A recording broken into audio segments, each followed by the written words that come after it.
The world doesn't respect the guy who gives himself away. You've been told your whole life, be kind, be open, be warm, and people will return it. That's a lie. You've been burning your energy, giving away your attention for free. And what do you get? Crickets. Being liked is cheap. Being respected, that's priceless. Think about it. The quiet guy in the corner, calm under pressure, doesn't need to prove anything.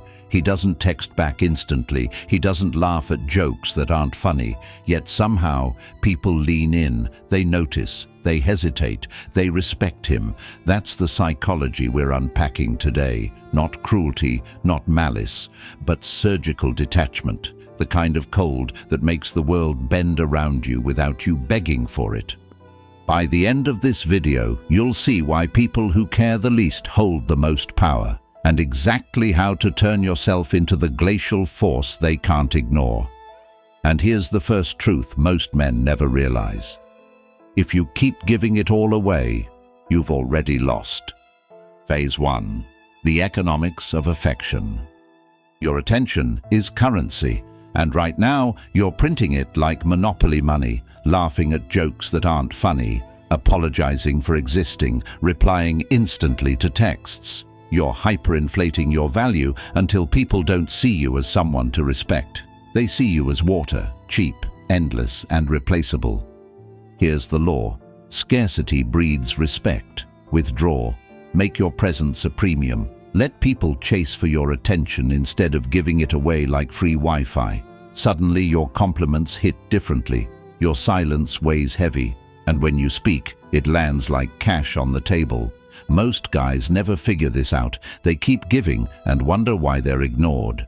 Pulling back is just the start. Now we armor your mind. Phase 2. The immutable object, non-reaction.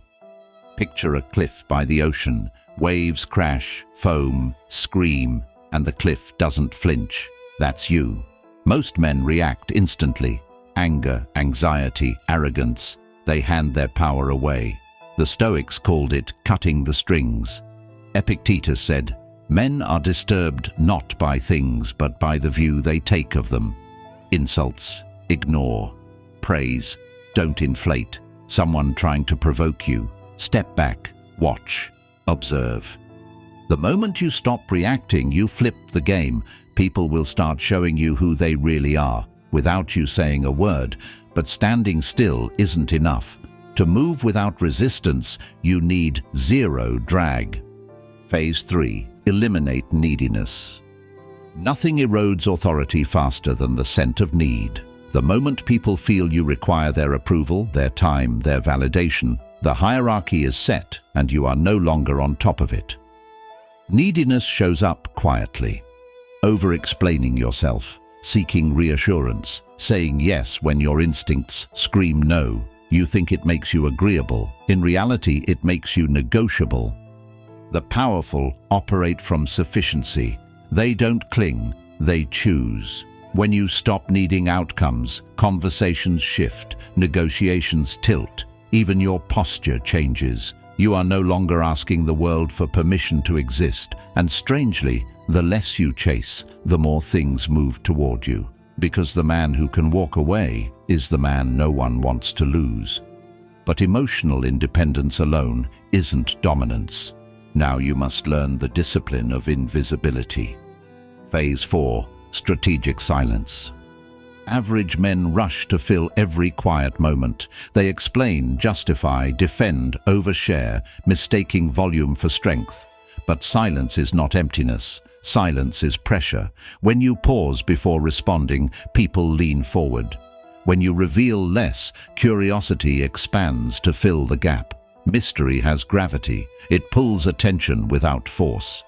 Think about the individuals who unsettled you the most, not because they were loud, but because they were unreadable. You could never quite predict their next move. Start speaking with intention, not habit. Let your words feel measured, expensive, deliberate. Soon you'll notice something subtle. Rooms begin to slow when you talk. And once your voice carries weight, the next step is ensuring your actions do the same. Phase 5. Controlled accessibility. Always available means rarely valued. If someone can reach you anytime, interrupt you anytime, extract your energy anytime, your presence stops feeling important. Familiarity doesn't always breed comfort. Often it breeds disregard. Control your availability, not to play games, but to signal that your time has structure, direction, and purpose. You don't respond instantly to everything. You don't rearrange your life for trivial demands. You decide what deserves access. Watch what happens next. Meetings become sharper, conversations more respectful, invitations more intentional, because when access is earned, appreciation follows. But respect isn't sustained by boundaries alone. It's sustained by precision. Phase 6. Precision over busyness. Most people mistake motion for progress. Emails, meetings, tiny conflicts. Busy work creates the illusion of importance while quietly draining your cognitive reserves. Meanwhile, the person rising above the noise acts sparingly. They execute only what matters and discard the rest without guilt. Every trivial yes steals energy from the decision that could change your trajectory. Every reactive move fractures your focus. Guard your mental bandwidth like a fortress. Choose fewer battles and win them decisively. Soon people will notice something different about you. While others scramble, you advance. And advancement demands one final internal shift: emotional temperature control. Phase 7. Emotional temperature. Hot emotions cloud judgment. Cold clarity sharpens it. This doesn't mean becoming robotic, it means becoming regulated. When tension rises, you lower your pulse instead of matching the chaos. When others panic, you calculate. Emotional steadiness is deeply intimidating because it signals mastery. Anyone can remain composed when life is smooth. Authority reveals itself when pressure enters the room. Train yourself to pause when triggered. Breathe once, observe twice, respond once. Soon, people will bring you problems instead of drama because you feel like stability in human form. But stability alone doesn't command respect. For that, your standards must become unmistakable. Phase 8. Ruthless standards. What you tolerate becomes your reputation. Allow small disrespect, and larger disrespect follows. Accept mediocrity, and excellence stops knocking. High standards are not arrogance, they are architecture. They define the environment around you. Say no without apology. Distance yourself from what diminishes you. Protect your focus from people who treat your ambition like a hobby. Some will call you intimidating. Let them, because the alternative is far worse, being perceived as someone whose boundaries can be negotiated. And when your standards solidify, something unexpected happens. You stop trying to command respect. It arrives on its own.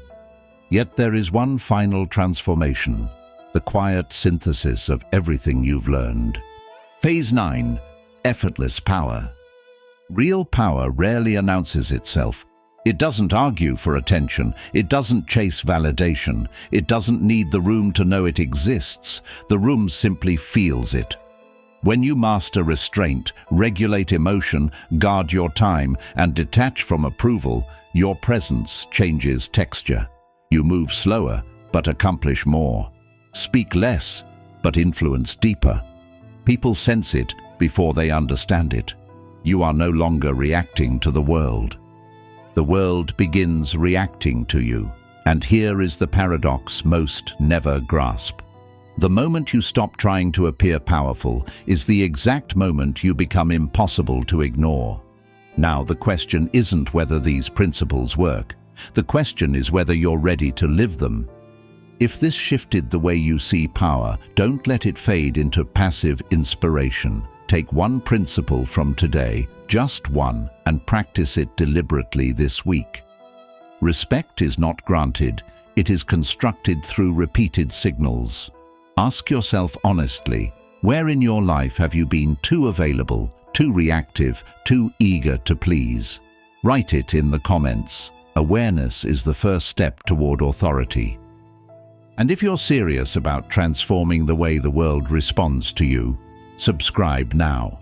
Because this channel isn't about shallow motivation, it's about psychological leverage, disciplined presence, and the habits that quietly separate respected men from ignored ones. The world already has enough noise. Become the signal people cannot overlook.